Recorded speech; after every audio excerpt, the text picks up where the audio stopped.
जय श्री कृष्ण दोस्तों। हर हर महादेव। कैसे हैं आप सब? स्वस्थ और सुरक्षित होंगे। दोस्तों, नवरात्रि में देवी माँ को पूजन में हल्दी चढ़ती है, और यदि विशेष करके गुरुवार का दिन नवरात्रि के बीच में जो पड़ता है उसमें यदि कार्य किया जाए तो आप मानकर चलिए, आपको माँ दुर्गा का आशीर्वाद प्राप्त होता है, माँ लक्ष्मी का आशीर्वाद प्राप्त होता है, भगवान विष्णु का आशीर्वाद प्राप्त होता है। हल्दी में देवी गुण होने के साथ साथ इसे बहुत शुभ माना जाता है। विशेष मनोकामना की पूर्ति के लिए हल्दी के कुछ छोटे छोटे से उपाय हैं जिन्हें बहुत ही ज़्यादा लाभकारी माना जाता है। जो बहुत ज़्यादा पैसे की तंगी से जूझ रहा हो, जो बहुत ही ज़्यादा परेशान है, कर्ज पे कर्ज, कर्ज पे कर्ज, व्यक्ति इस समय उसकी सोच बन जाती है कि हमारी तो किस्मत खराब है, हमारा भाग्य हमारा साथ नहीं देगा। लेकिन यदि हम ये बात सोचते हैं, कई बार आती ही भी है मन में कि हम प्रयास कर रहे हैं, मेहनत कर रहे हैं, जो मेहनत नहीं कर रहा उसे पर्याप्त धन मिल रहा है। वो जो दिन से रात तक पूरा मेहनत करता है, पूरा प्रयास करता है धन पाने के लिए, लेकिन उसे नहीं प्राप्त होता है, तो कहीं ना कहीं ये सोच बन जाती है कि हमारा भाग्य हमारा साथ नहीं दे रहा। लेकिन यदि हम इस बात को एक अलग हटाकर यदि हम अपने तरीके से कुछ छोटे छोटे उपाय यदि करते हैं, नवरात्रि में विशेष करके गुरुवार के दिन शाम के समय, रात्रि के समय, तो आप मानकर चलिए, क्योंकि नवरात्रि आप समझ सकते हैं कि रात्रि का क्या महत्व है। दूसरी बात गुरुवार का दिन, और तीसरी बात हल्दी का उपाय। बहुत ही श्रेष्ठ उपाय हैं ये। जिसने भी किया उसके पास किसी भी चीज़ की सुख, समृद्धि, ऐश्वर्य, किसी भी वस्तु की कभी कोई कमी नहीं हुई। ये उपाय आप भी कर सकते हैं। बहुत छोटे छोटे उपाय हैं। नवरात्रि अर्थात नवरात्रि में कोई भी उपाय रात्रि के समय करने पर इसका लाभ अवश्य मिलता है और शीघ्र मिलता है। यानी मैं यदि कहूँ कि हफ्ते तो ये ज़्यादा हो जाएंगे, मैं कहूँ दिन तो ये भी ज़्यादा हो जाएंगे। हो सकता है कुछ घंटों में आपको इसका फल देखने को मिले। नवरात्रि में हल्दी का सिर्फ एक उपाय आपको मनचाहा फल प्रदान कर सकता है। जी हाँ, इसके लिए एक साबुत पान के पत्ते पर अपनी उम्र के अनुसार, जो आपकी उम्र है, जैसे आपकी उम्र 15 साल है, 20 साल है, 25 साल है, तो आप एक पान का पत्ता ले लें। पान का पत्ता, इस बात का विशेष ध्यान रखना है कि डंठल सहित होना चाहिए, साबुत होना चाहिए, कहीं से कटा फिटा नहीं होना चाहिए। मैं आपको पहले भी वीडियो में बता चुकी हूँ कि आप जब पूजन में कोई भी सामग्री इस्तेमाल करते हैं, उस चीज़ को टूटा फूटा नहीं होना चाहिए, क्योंकि भगवान को आप टूटी फूटी चीज़ ना समर्पित करें, इससे दोष लगता है। अब जैसे आपकी उम्र है, मान लीजिए 22 साल, तो आप उसके हिसाब से उस पान के पत्थर पर चुटकी से हल्दी डालें। 20 यदि 20 साल आपकी उम्र है तो 20 चुटकी हल्दी डालना है पान के पत्ते पर। यदि 22 साल है, यानी आप अपनी उम्र के हिसाब से पान के पत्ते पर हल्दी चुटकी से डालें। अब रात्रि में इसे देवी के चरणों में अर्पित करें। और ये कार्य आप गुरुवार को करते हैं तो बहुत ही श्रेष्ठ। और यदि नहीं कर पाते हैं किसी कारण से गुरुवार के दिन, तो नवरात्रि की 9 दिनों में आप कभी भी कर सकते हैं, नौमी तक कभी भी कर सकते हैं। आप रात्रि में से देवी के चरणों में अर्पित करें और इस मंत्र का 108 बार जाप करें। ओम ऐं क्लीं क्लीं नमः। मैं मंत्र फिर से बोल रही हूँ। ओम ऐं क्लीं क्लीं नमः का 108 बार जाप करना है। उससे माँ का तिलक, जब आपका जाप हो जाए उससे माँ का तिलक करें।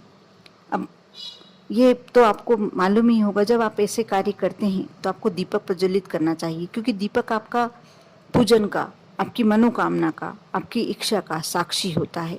और दीपक अपनी तरफ से, आप पुष्प भगवान को चढ़ाते हैं, आपने कभी सोचा क्यों चढ़ाते हैं? जब पुष्प आप भगवान को चढ़ाते हैं, दीपक प्रज्वलित करते हैं, तो वो आपकी तरफ से विनती करते हैं प्रभु से कि आपकी जो भी मनोकामना है शीघ्र पूरी करें। इसलिए आप कोई ना कोई साक्षी अवश्य होना चाहिए। आप पुष्प माता को या देवी देवता को समर्पित करें। एक कलश जल का भर के रखें, यदि और पुष्प है तो पुष्प चढ़ाएं, यदि नहीं है तो आप दीपक तो प्रज्वलित करना ही चाहिए। और जब आप कोई विशेष मनोकामना से कार्य करते हैं, दीपक प्रज्वलित करते हैं, तो दीपक के नीचे थोड़े से साबुत चावल अवश्य रखना चाहिए, ना आसन देना, दीपक को आसन अवश्य दीजिए। ऐसा करने से जो भी आपकी इच्छाएं हैं अवश्य पूरी होती हैं। अब जो आपने हल्दी रखी, उसका माँ को तिलक किया, अब हल्दी को अपने पास सुरक्षित रख लें। पान के पत्ते में ही रख सकते हैं। जब भी कोई महत्वपूर्ण कार्य करना हो, इस हल्दी का तिलक करके आप निकलें। मान्यता है कि इससे वैवाहिक जीवन में खुशहाली आती है, विवाह की बाधा दूर होती है, नौकरी व्यापार में तरक्की मिलती है, धन की कमी पूरी होती है। यानी जो भी समस्या आपके जीवन में है वह दूर होकर आपकी मन की जो इच्छाएं हैं वो पूरी होती है। नवरात्रि में माँ दुर्गा की प्रतिमा के समक्ष पूजन की थाल में हल्दी से स्वास्तिक अवश्य बनाना चाहिए। एक मुट्ठी हल्दी से भीगे हुए चावल स्वास्तिक पर रखें, मिट्टी के दीपक में तेल का दीपक लगाएं। और एक बात और बता दूं मैं कि अब जब माता को के लिए दीपक लगाते हैं, माता की पूजन में दीपक लगाते हैं, तो लंबी बाती का लगना चाहिए, क्योंकि जो देवी होती हैं उन्हें लंबी बाती का दीपक ही समर्पित होता है। इसलिए इस बात का आपको विशेष ध्यान रखना है। और जब आप तेल का दीपक लगा रहे हैं, उसमें एक चुटकी हल्दी डाल दें, इसे चावल के ऊपर रख दें।